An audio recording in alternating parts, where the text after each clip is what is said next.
So now let's talk about the second part of today's class, which is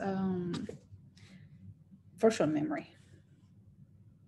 So as we talked previously, we were just talking about the main memory management methodologies and algorithms. Now we are talking about how actually we're going to do memory management with the assumption that virtual memory is involved. So the agenda actually for this week in particular, I would just briefly start virtual memory and then terms and definitions. And then for next week, we will focus about the entire concepts and techniques in providing memory management with the involvement of virtual memory, including virtual memory paging, what is a two-level page table, how we're going to use invertible page table to provide efficient memory management, in addition to the translation look-aside buffer, and finally address translation with the involvement of virtual memory. So for this class in particular, I would just gonna focus on the virtual memory and main definitions. And for next week, I will continue on this. So because a process executes only in main memory, that memory is referred to as real memory. But a programmer or a user perceives a potentially much larger memory which is allocated on disk. This actually referred to as virtual memory. Virtual memory allows for very effective multi-programming and relieves the user of the unnecessarily tight constraint of the main memory size. Virtual memory mainly is considered as a memory on disk. The main memory is considered as the RAM or the read access memory. Main key terms related to virtual memory that I would like to discuss with you today, because we're going to use it a lot in the next couple of weeks. What is a virtual memory? Virtual memory is considered as a storage allocation scheme in which the second memory can be addressed as though it were like a part of the main memory. That means the addresses a program may use to reference memory will be different from addresses that memory system uses to identify physical storage sites. And even program-generated addresses are translated automatically to the corresponding machine addresses. The size of the virtual storage is limited by the address scheme of the computer system and by the amount of secondary memory available and not by the actual number of main storage locations. What is a virtual address? So now we talk about virtual memory and a virtual address. And a virtual address will be inside a virtual address space. What is an address space and what is a real address space? So we're talking about real addresses versus virtual addresses. Real addresses in main memory, virtual addresses we refer to the virtual memory. So these key terms are very important. I'd like you to be aware of them. For a virtual address, it is the address assigned to a location in virtual memory that is mainly used to allow that location to be accessed as though it were part of the main memory. And in addition to this, what is the address space? Virtual address space. The virtual address space is the virtual storage assigned to a process. On the other hand, if we just use the key term address space only without the word virtual, just address space, we are referring to the range of memory addresses available to a process in the main memory. And actually address space, it could be in the main memory or it could be in the virtual memory. When we add the term virtual, that means this is virtual address space within the virtual memory. If we say real address space, we refer to their address space in the main memory. Some textbook, they omit the word real and just use address space to refer to the main memory. If we are referring to real address as opposed to the virtual address, a real address is just the address of the storage location in the main memory. In the following table, we have a summarization of the characteristics of paging and segmentation with and without the use of virtual memory. So far, we talked about simple paging and simple segmentation. In this table, you can see a comparison between simple paging versus virtual paging, simple segmentation versus virtual segmentation. There are common things between simple paging and virtual paging, and also for simple segmentation and virtual segmentation, there are some other differences.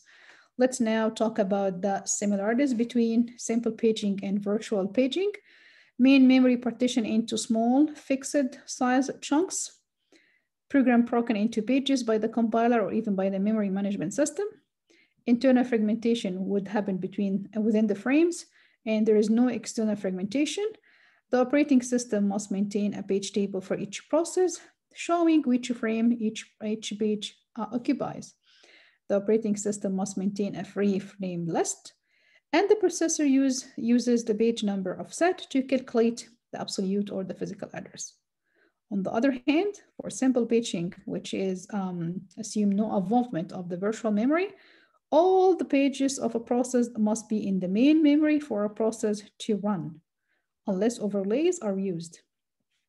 On the other hand, for the virtual memory paging, not all the pages of a process need to be in the main memory frames.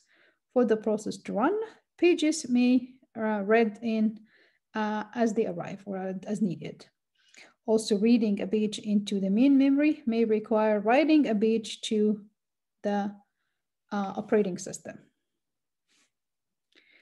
Now let's see the similarities between simple segmentation and virtual memory segmentation. Main memory not partitioned. Program segments specified by the programmer to the compiler. The decision is made by the programmer. No internal fragmentation. We do have external fragmentation. Operating system must maintain a segment table for each process, showing the load address and even the length of each segment. This is the case for either simple or virtual memory segmentation. Also, the operating system must maintain a list of free holes in the main memory, and the processor would use the segment table and offset to calculate the absolute address. The difference between the simple segmentation and the virtual memory segmentation is that all the segments of a process must be in the main memory for a process to run, again, unless overlays are used. On the other hand, for the virtual memory segmentation, not all the segments of a process need to be in main memory for the process to run. Segments may be read in as needed. Reading a segment into main memory may require writing one or more segments out to the disk.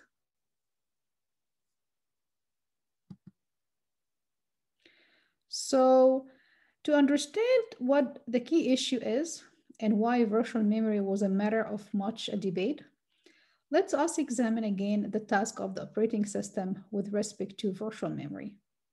Consider a larger process consisting of a long program plus a number of arrays of data. Over any short period of time, execution may be confined to a smaller section of the program, assume like a subroutine, and access to perhaps only one or two arrays of the data. If this is the case, then it would clearly be wasteful to load in dozens of pieces for that process when only a few pieces would be used before the program is suspended or even swapped out. We can make better use of memory by loading in just a few pieces than if the program branches to an instruction or even references a data item on a piece that is not in the main memory, a fault is triggered. This will tell the operating system to bring the desired piece. That means at any one time, only a few pieces of any given process would be in the main memory, and therefore, more processes can be maintained in memory. Furthermore, time is saved because unused pieces are not swapped in and out of memory. However, the operating system must be clever enough about how it would manage this scheme. In the steady state, practically all of the main memory would be occupied with process pieces so that the processor and the operating system have direct access to as many processes as possible. So when the operating system brings one piece in, it might actually throw another one out. If it throws out a piece just before it uses this piece, then it will have to go to get that piece again almost immediately, which is too much of this will lead to a condition that is known as thrashing. Thrashing is a state in which the system actually spends most of its time swapping processes pieces rather than actually executing an instruction. The system wastes a lot of time to swap the process. This is not a good scheme, which still happens to provide good memory management, but we might get stuck in the thrashing behavior. The avoidance of thrashing was a major research area back in 1970, and actually it led to a variety of complex but effective algorithms. In essence, the operating system would try to guess, make like a guessing scheme, based on the recent history, which pieces are likely or like least likely to be used in the near future. This is more like a recommendation system that would provide recommendation to the operating system about which pieces are least likely to be used in the near future. So it will help on minimizing the amount of swapping in, swapping out, and allowing the process to proceed for execution by the operating system. This reasoning is actually based on a belief that is called the principle of locality. And to summarize, what is the principle of locality? The principle of locality states that program and data references within a process tend to cluster. That's what is a principle of locality is. The assumption that only a few pieces of a process will be needed over a short period of time is valid. Also, it should be possible to make intelligent guesses about which process or like which pieces of a process will be needed in the near future using the principle of locality, because you assume that program and data references within a process will tend to cluster, and it guarantees that only a few pieces of processes will be needed over a short of time. This helps a lot to avoid thrashing. So the principle of locality suggests that a virtual memory scheme may work. For virtual memory to be practical and effective, two actual ingredients are needed. The first one is there must be hardware support for the paging and segmentation scheme to be employed. Second, the operating system must include software for managing the movement of pages and even segments between secondary memory and the main memory. So as we have introduced what is a virtual memory, what are the key terms of virtual memory, what is the thrashing behavior that we might see, and it's better to avoid it by the principle of locality. I will stop here, and for next week, we will continue more into virtual memory understanding, especially how virtual memory paging is performed using the two-level page table, the invertible page table, the translation look-aside buffer, and finally, we're going to talk about logical address, virtual logical address, to physical address translation with the involvement of virtual memory. So I will stop here and I will see you guys next week.